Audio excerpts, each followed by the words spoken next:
Alright, so this is the quiz corrections or solutions for quiz number 16 on February 13th, 2015. For questions 1 and 2, decide if the conditional statements, so I should see the words if and then, are true or false. If false, provide a counterexample. So if two angles have a sum of 180 degrees, then the angle must be a linear pair. This week I added the word must be to help you understand, thinking that this is the only one that's a linear pair.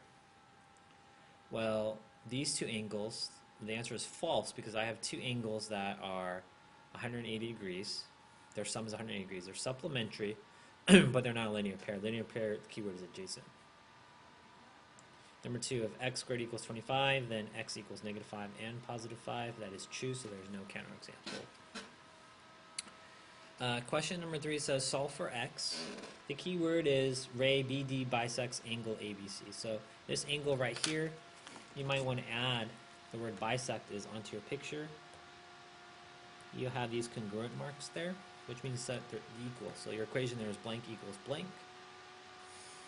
If you get up to here, I'll probably give you 2 points. Substitute in your measures, so I have 43 equals 9x minus 2, and just solve, add 2. Divided by 9, x is equal to 5. I don't have to substitute in those angle measures. You should know that these are both 43. Question number 3. Line M bisects segment AB. So the bisect means that M is your knife, and here's my two congruent churros or congruent segments. Those, if you turn your paper sideways, that also kind of looks like an equal sign. So that's why I have blank equals blank, AC equals CB. Substitute it in there. If I subtract 2x, well, subtract 2x over here. These will cancel. 2x, add 1, get 6, and then x equals 3. Question number 4.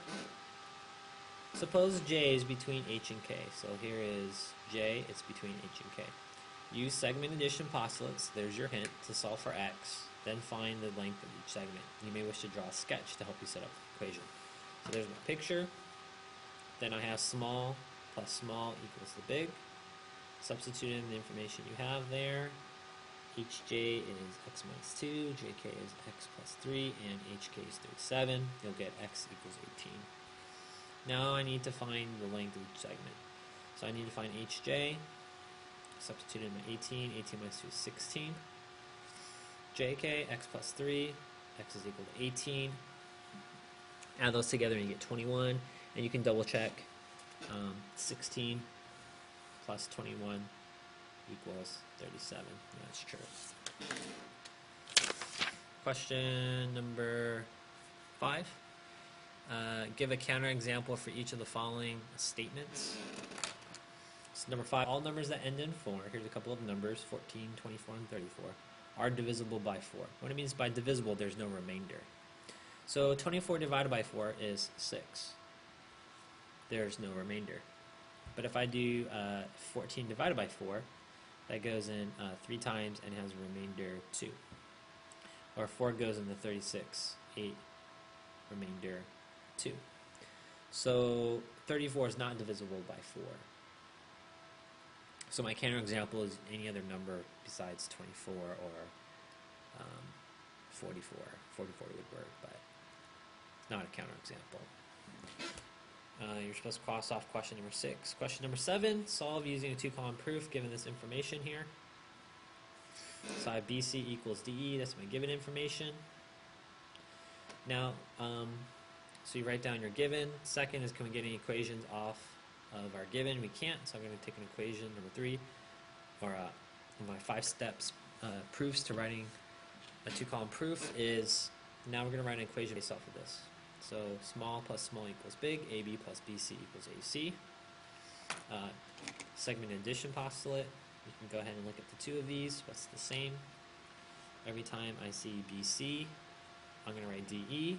So if I see DE, I'm going to do a substitution there for DE.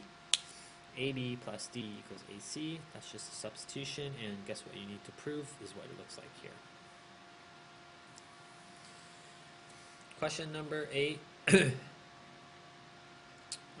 Given 4x plus 6 divided by 2 equals 9, prove that x equals 3. So write down my equation as given. For me, I decided to get rid of this fraction and multiply both sides by 2. This gives me 4x plus 16 equals 18. The reason why you multiply by 2 on both sides, you can say multiplication property of equality, the opposite of division there. There, I'm going to subtract 6 from both sides. Minus 6, minus 6. That gives me 4x equals 12, subtraction property of equality. Divide by 4 on both sides, x equals 3. We divided both sides, division property of equality. For questions 9 to 15, questions 12 and 14, I'm not too particular for. So, number 9, if x plus 8 equals 23, then x equals 15. Well, how do you get that? Well, if you subtract 8 from both sides, you did subtraction property of equality. To determine which properties of algebra congruence are used to make the conclusion. Number 10, if x equals 9 and 9 equals y, then x equals y. One way we do in our classes, if you look at the two of them, they have something in common, such as the 9, you can do a substitution. Every time you see 9, you can write x. I see 9, and instead of 9 here, I'm going to write the x equals y. Number 11, 7x equals 42, then x equals 6, divide by 7 on both sides, division property of equality. Number 12, I'm not counting, but they call that symmetrical property of equality. It just means you can flip it. Number 13, if x equals 11, then x plus 9 equals 20. For here, you can either do a substitution. You can substitute x equals 11, you'll get 20. Or you can subtract 9 from both sides. So substitution or subtraction property of equality is acceptable. And number 15, this is the distributive property. I hope watching these quiz corrections will help you be successful on your next quiz or test. Good luck.